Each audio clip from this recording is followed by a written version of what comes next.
Hello दोस्तों, Ravi online classes में आपका स्वागत है। हम लोग देखेंगे एसके झा साइंस स्पेशल ब्रह्मास्त्र सीरीज परमाणु एवं संरचना। पहला क्वेश्चन है, अमोनियम सल्फेट के एक अणु में कितने परमाणु होते हैं? दोस्तों, तत्व के परमाणु होते हैं और यौगिक के अणु होते, याद रखिएगा। जिसके नीचे लटके रहेगा वह अणु होगा, जिसके नीचे लटका हुआ रहेगा न अणु रहेगा। जैसे नाइट्रोजन, ये नाइट्रोजन परमाणु है, N2 क्या है? अणु है। N2 क्या है? अणु है। ये दो गो है, एक कितने हैं? दो। अगर हॉल ट्वाइस कर दे, हॉल ट्वाइस, तो ये दोनों में गुना होगा। ऐसे परमाणु निकाला जाता है, याद रखिएगा। तो यहाँ पे नाइट्रोजन NH4 के हॉल ट्वाइस और SO4 है। तो नाइट्रोजन कितना हो गया दोस्तों? नाइट्रोजन 2 हो गया, हाइड्रोजन 8 हो गया, ऑक्सीजन 4, सल्फर 1। तो कुल मिलाकर कितने हो गए? 15। कितना हो गए दोस्तों? 15। अमोनियम क्लोराइड के एक अणु में कितने परमाणु होते हैं? Ammonium chloride NH3Cl, NH ammonium है ना, NH4 NH4। अमोनियम देखिए, एक होता है एमीन, एमीन का होता है NH2। अमोनिया कहेगा NH3, अमोनियम कहेगा NH4। NH4 तीन अक्षर वाला में 2 हाइड्रोजन, और 4 अक्षर में 3 हाइड्रोजन, और 5 अक्षर वाला में 4 हाइड्रोजन। तो अमोनियम क्लोराइड बोला है तो NH4Cl। तो नाइट्रोजन का हो गया 1, हाइड्रोजन 4, और Cl का हो गया 1। तो कितना हो गया दोस्तों? तो 6। कितना होगा? 6। तो कुल कितने होंगे? 6। तो ऑप्शन नंबर क्या होंगे? डी। निम्न में किस यौगिक में सबसे अधिक परमाणु है? निम्न में किस यौगिक में सबसे अधिक परमाणु होते हैं? तो यहाँ पे आपको निकालना होगा दोस्तों। पहला में हाइड्रोजन 1, नाइट्रोजन 1, ऑक्सीजन 3। पहला में कितना है? 5। दूसरा में हाइड्रोजन 2, सल्फर 1, ऑक्सीजन 4। तो यहाँ पे कितना हो गया? 7। तो यहाँ पे कितना है? 7। कार्बन डाइऑक्साइड में ऑक्सीजन 2, कार्बन 1, तो यहाँ कितना हो गया? 3। तो यहाँ पे कैल्शियम 1, ऑक्सीजन 2, हाइड्रोजन 2, तो 2 2 4 1 5। तो सबसे ज्यादा किस में होगा? ऑप्शन नंबर बी, सल्फ्यूरिक अम्ल में। सबसे ज्यादा किस में होंगे? सल्फ्यूरिक अम्ल में। सल्फ्यूरिक अम्ल में कितने होंगे दोस्तों? तो 7 होंगे। कैल्शियम हाइड्रोक्साइड के एक अणु में कितने परमाणु मौजूद हैं?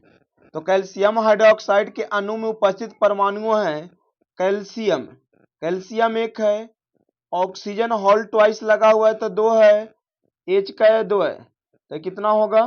5। कितना होगा दोस्तों? 5। ऑप्शन नंबर क्या होगा? सी। यदि क्रिप्टॉन की परमाणु संख्या 36 है तो उसका इलेक्ट्रॉनिक विन्यास क्या होगा? दोस्तों, क्रिप्टॉन का संकेत होता है Kr। क्रिप्टॉन एक अक्रिय गैस है, क्रिप्टॉन एक अक्रिय गैस है, परमाणु संख्या 36 होता है। इसका इलेक्ट्रॉनिक विन्यास होगा 2 8 18 8, 2 8 18 8। तो ऑप्शन नंबर क्या होगा? बी। मान लीजिए किसी दिए गए परमाणु की परमाणु संख्या 17 है तो इसका इलेक्ट्रॉनिक विन्यास क्या होगा? दोस्तों, पहली कक्षा में 2 इलेक्ट्रॉन, दूसरी कक्षा में 8 इलेक्ट्रॉन, तीसरी कक्षा में 18, तो उससे कम 8 से 7 लेगा तो क्या होगा? 7। तो 2 8 7। ऑप्शन नंबर क्या होगा? तो option number D right answer होगा। एक तत्व का इलेक्ट्रॉनिक विन्यास 2 8 2 है, 2 8 2 है, तो उस तत्व का नाम क्या होगा? तो कुल कितने इलेक्ट्रॉन हैं? 8 2 10 2 12। 12 परमाणु संख्या किसकी होती है? मैग्नीशियम का। मैग्नीशियम का संकेत Mg होता है, मैग्नीशियम का संकेत Mg होता है। यदि एक तत्व का परमाणु क्रमांक 8 है, यदि एक तत्व का परमाणु क्रमांक 8 है तो इसका इलेक्ट्रॉनिक विन्यास क्या होगा? ऑक्सीजन है, उसका परमाणु क्रमांक कितना है दोस्तों? 8। पहली कक्षा में 2 इलेक्ट्रॉन, दूसरी कक्षा में 8 को, नहीं है तो कितना लेगा? 6। तो 2 6। तो ऑप्शन नंबर कौन है? ए, कि कौन तत्व है? तो ऑक्सीजन। हीलियम को छोड़कर सभी नोबेल गैसों के बाहरी शेल में कितने इलेक्ट्रॉन होते हैं? हीलियम को छोड़कर सभी नोबेल गैसों के बाहरी शेल में कितने इलेक्ट्रॉन होते हैं? तो हीलियम को छोड़कर सभी नोबेल गैसों में, तो सभी नोबेल गैसों की बाहरी कक्षा में 8 इलेक्ट्रॉन होते हैं। सभी हीलियम परमाणु संख्या 2, नियोन परमाणु संख्या 10, आर्गन परमाणु संख्या 18, क्रिप्टन 36, क्रिप्टन 36। तो सभी नोबेल गैसों की 72 कक्षा में कितने इलेक्ट्रॉन होते हैं? 8, क्योंकि वह अस्थायी होते हैं। जिस परमाणु की वहां कक्षा में इलेक्ट्रॉन की संख्या पूर्ण हो उसकी संयोजकता क्या होती है? तो सुन, उसके बातम जिसकी बातम कक्षा में 8 इलेक्ट्रॉन होती है, न वह इलेक्ट्रॉन को लेता है दोस्तों, न इलेक्ट्रॉन को वह देता है, इसलिए वह उसकी संयोजकता क्या होती है? शून्य होती है। बाह्यतम कोश में उपस्थित इलेक्ट्रॉन की संख्या को क्या कहते हैं? तो बाह्यतम कोश में उपस्थित इलेक्ट्रॉन की संख्या को संयोजी इलेक्ट्रॉन कहते हैं। तो यहाँ पे ऑप्शन नंबर संयोजक इलेक्ट्रॉन हो जाएगा। 9 का राइट आंसर क्या होगा? ए, उसे संयोजी इलेक्ट्रॉन कहा जाता है दोस्तों। कौन सा इलेक्ट्रॉन कहा जाता है? संयोजी इलेक्ट्रॉन कहा जाता है। और बाह्यतम वाले कक्षा को छोड़कर, बाहरी कक्षा को छोड़कर, बाहरी कक्षा वाले इलेक्ट्रॉन को छोड़कर अंदर वाले सभी इलेक्ट्रॉन की संख्या को कोर इलेक्ट्रॉन कहा जाता है दोस्तों।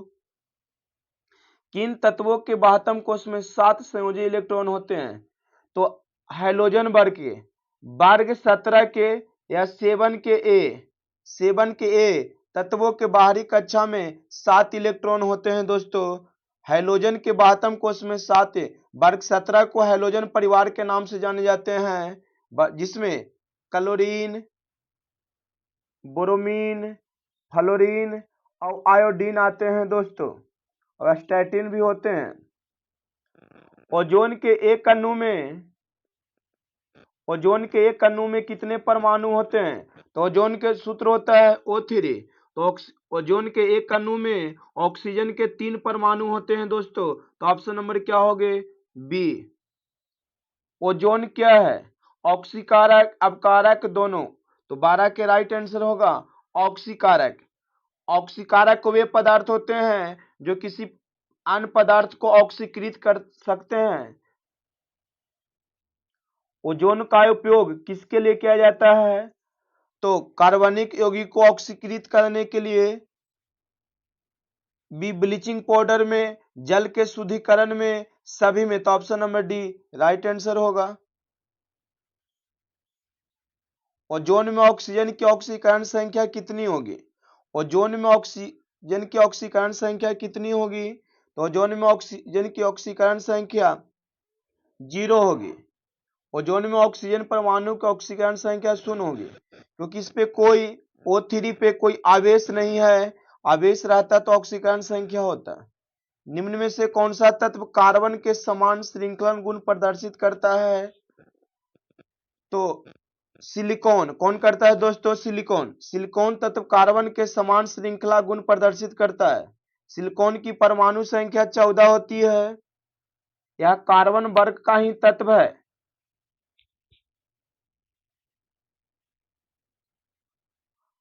अणु का गठन करने वाले परमाणुओं की संख्या को क्या कहते हैं? अणु का गठन करने वाले परमाणुओं की संख्या को परमाणविकता कहा जाता है दोस्तों। अणु का गठन करने वाले परमाणुओं की संख्या को परमाणविकता कहते हैं। 16 ग्राम ऑक्सीजन में परमाणुओं की संख्या क्या होगा? तो देखिए, कोई भी दोस्त अपने आप में 6.22 × 10⁻23 अणु या परमाणु या आयनों की संख्या के बराबर होता है। या तो परमाणु होंगे दोस्तों, या तो अणु होंगे दोस्तों, या तो आयन होंगे दोस्तों। इसे एवोगाड्रो संख्या भी कहा जाता है। तो ऑक्सीजन की परमाणु पूछा है तो ऑक्सीजन में परमाणुओं की संख्या क्या होगा 6.2 गुना 22 गुना 10 की पावर 23। अगर O2 पूछता तब पर भी 6.22 गुने 10 के पावर 23, लेकिन यहाँ पे क्या हो जाता है दोस्तों अणु हो जाता है दोस्तों, यह 1 मोल के बराबर होता है दोस्तों। यह देखते हुए कि ऑक्सीजन के 1 मोल परमाणु का वजन 16 ग्राम है, तो ओजोन का अनुभार क्या होगा दोस्तों, तो 1 मोल का परमाणु वजन 16 ग्राम है, तो ओजोन का सूत्र क्या होता है दोस्तों O3। ओजोन का सूत्र क्या होता है दोस्तों O3 क्या होता है दोस्तों O3 होता है। तो 16 तिया कितना हो जाएगा दोस्तों 48 ग्राम प्रति मोल हो जाएगा दोस्तों। निम्नलिखित तत्वों में किसका परमाणु द्रव्यमान सबसे कम है, तो यहाँ पे ऑप्शन नंबर बी हो जाएगा, हाइड्रोजन का परमाणु द्रव्यमान 1 होता है, हाइड्रोजन का परमाणु द्रव्यमान 1 होता है, नाइट्रोजन का 14 होता है, लिथियम का परमाणु द्रव्यमान 7 होता है, परमाणु संख्या 3, नाइट्रोजन के परमाणु संख्या 7, हाइड्रोजन के परमाणु संख्या 1 भी होता है, परमाणु द्रव्यमान भी 1 होता है, 1.08 होता है लेकिन 1 लिया जाता है। किसी तत्व के परमाणु भार किसके कारण होता है, परमाणु भार किसके कारण होता है, तो न्यूट्रॉन और प्रोटॉन का योगफल, न्यूट्रॉन और प्रोटॉन को योगफल को परमाणु द्रव्यमान कहा जाता है दोस्तों, परमाणु द्रव्यमान कहा जाता है दोस्तों। परमाणु द्रव्यमान को ए द्वारा सूचित किया जाता है, याद रखिएगा।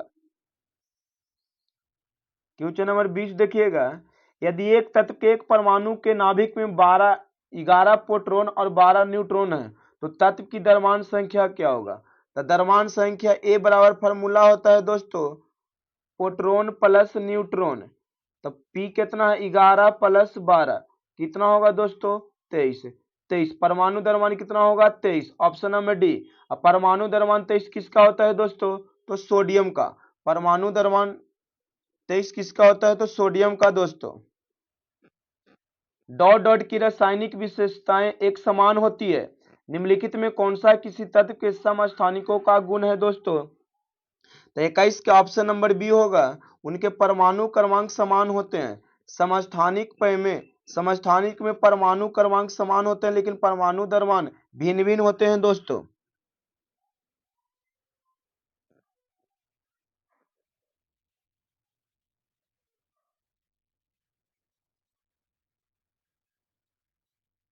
यहां भी होगा ऑप्शन नंबर बी।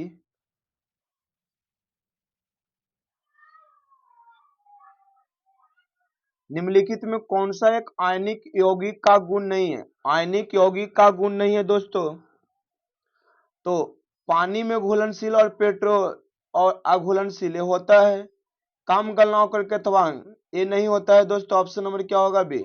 आयनिक यौगिकों के गुण में शामिल है ठोस संरचना और कठोर सतह, उच्च गलनांक और क्वथनांक। आयनिक यौगिक का जो गलनांक होता है दोस्तों उच्च गलनांक और क्वथनांक उच्च होता है, पानी में घुलनशील तथा पेट्रोल में अघुलनशील होता है, मजबूत आकर्षण बल होता है।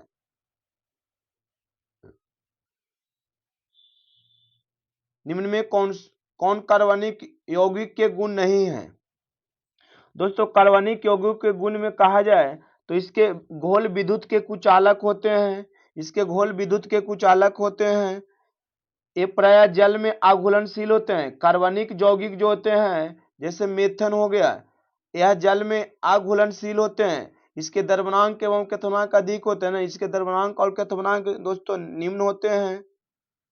ऑप्शन नंबर सी क्या होगा इसका राइट आंसर होगा, जो कार्बनिक यौगिक के गुण नहीं है। निम्न कथनों पर विचार कीजिए, यौगिक बनने में ऊर्जा का परिवर्तन होता है।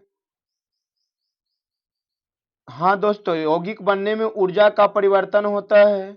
यौगिक के गुण अवयवी तत्वों के गुण के समान होते हैं, तो यौगिक के गुण उसके अवयवी तत्वों के गुण के समान होते हैं। यौगिक के अवयवी तत्वों को भौतिक विधि से अलग किया जा सकता है। उपयुक्त कथनों में कहा जाए तो सभी सही है, ऑप्शन नंबर क्या होगा, तो सी। निम्नलिखित में कौन कार्बनिक यौगिक है, निम्नलिखित में कौन अकार्बनिक यौगिक है, अकार्बनिक यौगिक में कार्बन नहीं रहता है दोस्तों, अकार्बनिक में कार्बन नहीं रहता है दोस्तों, तो जल हो गया, कार्बन डाइऑक्साइड कार्बनिक है, कार्बन डाइऑक्साइड क्या है दोस्तों, कार्बनिक है, एक कार्बनिक है। तो जल क्या है दोस्तों, जल सॉरी सॉरी सॉरी भाई, एक कार्बनिक है, एक कार्बनिक है, ए अकार्बनिक है, इनऑर्गेनिक केमिस्ट्री में आता है, ऑर्गेनिक है, ऑर्गेनिक में आते हैं। नाइट्रोजन परमाणु में उपस्थित न्यूट्रॉन की संख्या कितनी होती है, नाइट्रोजन परमाणु, नाइट्रोजन का परमाणु द्रव्यमान 7 होता है और परमाणु संख्या, परमाणु द्रव्यमान 14 और परमाणु संख्या 7, परमाणु संख्या। तो परमाणु द्रव्यमान में से परमाणु संख्या को घटा लीजिएगा तो न्यूट्रॉन की संख्या बचेगा। तो न्यूट्रॉन की संख्या क्या होगा, ऑप्शन नंबर बी। आपको बताए थे दोस्तों, ए बराबर होता है पी प्लस एन।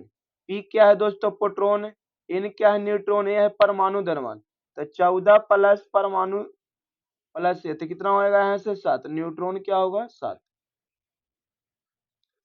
एक परमाणु में न्यूट्रॉन की संख्या किसके बराबर होती है, तो एक परमाणु में न्यूट्रॉन की संख्या, एक परमाणु में न्यूट्रॉन की संख्या द्रव्यमान संख्या माइनस परमाणु संख्या होगा, द्रव्यमान संख्या माइनस परमाणु की संख्या होगा। ए माइनस पी बराबर एन होगा दोस्तों, ए माइनस पी बराबर क्या होगा दोस्तों, एन होगा। एक परमाणु की संख्या, एक परमाणु की परमाणु संख्या क्या होती है जिसमें 10 प्रोटॉन और 10 न्यूट्रॉन है, तो जिसे प्रोटॉन की संख्या बराबर परमाणु संख्या होता है दोस्तों, प्रोटॉन की संख्या बराबर परमाणु संख्या, परमाणु संख्या को जेड से सूचित किया जाता है, परमाणु संख्या को जेड से सूचित किया जाता है दोस्तों। तो ऑप्शन नंबर क्या होगा दोस्तों, बी होगा। पोटेशियम परमाणु की संख्या 19 है, इसमें द्रव्यमान संख्या 39 है, तो परमाणु में न्यूट्रॉन की संख्या क्या होगा, तो न्यूट्रॉन की संख्या परमाणु संख्या में, परमाणु द्रव्यमान में से परमाणु संख्या घटा दीजिए तो क्या बचेगा 20। तो ऑप्शन नंबर क्या होगा दोस्तों, ए। कार्बन के एक मोल में कितने परमाणु होते हैं, अभी बताएं दोस्तों, 6.22, 6.022 गुने 10 के पावर 23। यहाँ पे देखिए परमाणु पूछेगा तब परमाणु होगा, तो ऑप्शन नंबर क्या होगा, बी। कॉपर के एक अणु में कितने परमाणु होंगे, तो 6.22 गुने 10 के पावर 23। यहाँ पे परमाणु होगा सर, क्या होगा, परमाणु होगा। 10 ग्राम कैल्शियम में कितने कैल्शियम परमाणु होता है दोस्तों, ये सही क्वेश्चन है, मोस्ट इंपोर्टेंट है। तो 30 के यहाँ पे देखिए 1 ग्राम परमाणु, कैल्शियम का परमाणु द्रव्यमान कितना होता है दोस्तों, 40। कितना होता है, 40 ग्राम बराबर कहा जाए तो 6.22 गुने 10 के पावर, यहाँ पे 0 होता है, 10 के पावर 23 इतना होता है परमाणु। तो 10 ग्राम में पूछ रहा है दोस्तों, तो आपको 10 ग्राम बराबर 40 ग्राम बराबर उतना होता है,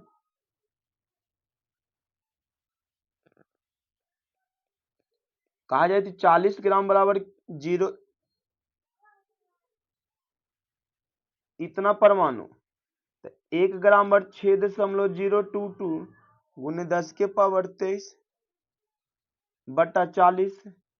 और तो 10 ग्राम में पूछ रहा है, क्या यहाँ से 10 से गुना नहीं कर दोगे दोस्तों, 10 चौको 40, 4 इधर कटेगा, फिर इसे काटोगे तो 1.50, 557 गुने 10 के पावर 23 कैल्शियम परमाणु होगा। तो ऑप्शन नंबर क्या होगा दोस्तों, तो सी राइट आंसर होगा। कार्बन का परमाणु द्रव्यमान 12 है, कार्बन का परमाणु द्रव्यमान 12 है, कार्बन 24 ग्राम में अणुओं की संख्या कितनी होगी दोस्तों, तो देखिए यहाँ पे कार्बन का परमाणु द्रव्यमान 12 और 24 ग्राम में अणुओं की संख्या पूछ रहा है। तो देख 24 ग्राम में अणुओं की संख्या होगी 2, अणुओं की संख्या कितनी होगी 2, 2 या 2 से अधिक तत्वों के योग से क्या बनता है, तो 2 या 2 से अधिक तत्वों के योग से यौगिक बनता है दोस्तों, क्या बनता है, यौगिक बनता है दोस्तों।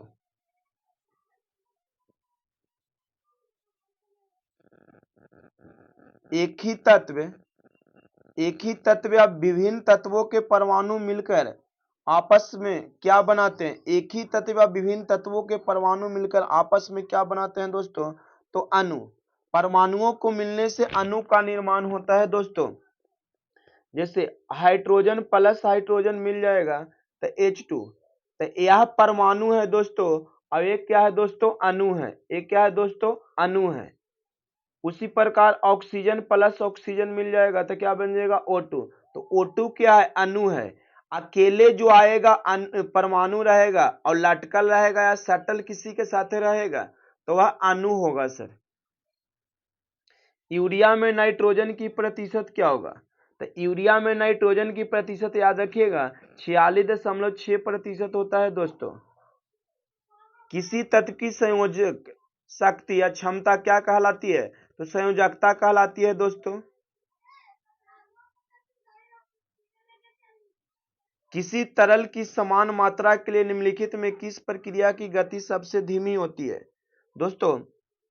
किसी तत्व की समान मात्रा के लिए निम्नलिखित में किस प्रक्रिया की गति सबसे धीमी होती है, तो 35 का राइट आंसर हो जाएगा बाष्पीकरण।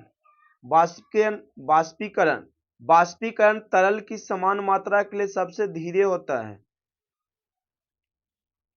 पानी और अल्कोहल को किससे अलग किया जाता है, अगर जल और प्लस OH मिला, OH अल्कोहल का क्रियाशील मूलक है, दोनों को मिला देने पर अब इसको किस प्रकार अलग करेंगे दोस्तों, तो यहाँ पे प्रभाजी आसवन विधि द्वारा अलग किया जाएगा। किसके द्वारा किया जाएगा, प्रभाजी आसवन विधि द्वारा अलग किया जाता है। अल्कोहल मतलब इथेनॉल, इथेनॉल पीने योग्य है, और पानी के मिश्रण को अलग करने के लिए प्रभाजी प्रक्रिया का उपयोग किया जाता है। डॉट डॉट मध्यवर्ती तरल अवस्था में पारगमन के बिना किसी तत्व को प्रत्यक्ष रूप से ठोस में गैस अवस्था में परिवर्तित करने की प्रक्रिया को क्या कहलाता है, तो यहाँ पे देखिए दोस्तों, तरल अवस्था में पारगमन मतलब यहाँ पे लिखा है डॉट डॉट मध्यवर्ती तरल अवस्था में पारगमन के बिना किसी तत्व को प्रत्यक्ष रूप से ठोस से गैस में परिवर्तित करना है। क्वेश्चन सिर्फ घुराया है। ठोस से गैस अवस्था में परिवर्तन करने की प्रक्रिया को हम ऊर्ध्वपातन कहते हैं। ऑप्शन नंबर ए कौन है, बी में, तो option number B right answer होगा। वायु से नमी की अवशोषित करने की प्रक्रिया क्या कहलाती है, वायु से नमी को अवशोषित करने की प्रक्रिया को क्या कहा जाए दोस्तों, तो इसे कहा जाता है निआद्रीकरण। क्या कहा जाता है, निआद्रीकरण कहा जाता है। कार्बन डाइऑक्साइड में कार्बन की प्रतिशत मात्रा कितनी होती है, कार्बन डाइऑक्साइड में, तो यहाँ पे सबसे पहले कार्बन डाइऑक्साइड का परमाणु द्रव्यमान निकालना होगा। तो कार्बन का परमाणु द्रव्यमान 12, ऑक्सीजन का 16, तो कै गो ऑक्सीजन है 2, तो कितना हो जाएगा 44। अब किसकी पूछ रही है, कार्बन की, तो प्रतिशत के लिए 44 को नीचे रखेंगे, 12 ऊपर ले जाएंगे, और प्रतिशत के लिए 100 से गुना करेंगे तो 27.3% आएगा। ऑप्शन नंबर क्या होगा, डी राइट आंसर होगा दोस्तों। अमोनियम नाइट्रेट में नाइट्रोजन का प्रतिशत कितना होगा दोस्तों, तो उसी प्रकार परमाणु द्रव्यमान निकाल के भागा दीजिएगा, जिसका पूछेगा 35% राइट आंसर होगा दोस्तों। एक हाइड्रोजन अणु में उपस्थित हाइड्रोजन की प्रतिष्ठा क्या होती है, हाइड्रोजन की प्रतिष्ठा क्या होगा, तो क्या होगा, हाइड्रोजन के परमाणु द्रव्यमान एक संख्या कितना है 2, ऑक्सीजन 1 गुने 16 कितना होगा 18। इसमें हाइड्रोजन के पूछ रहा है तो क्या होगा, प्रतिशत निकालने के लिए कुल नीचे रखिएगा 18, हाइड्रोजन पूछ रहा है 2, 100 कटेगा 9, 9 से कटेगा 11.11। Option number B right answer होगा 40 के। तो हम अगले वीडियो में इसका करेंगे ताकि लंबा ना हो, ताकि आप कंप्लीट करते। थैंक यू दोस्तों।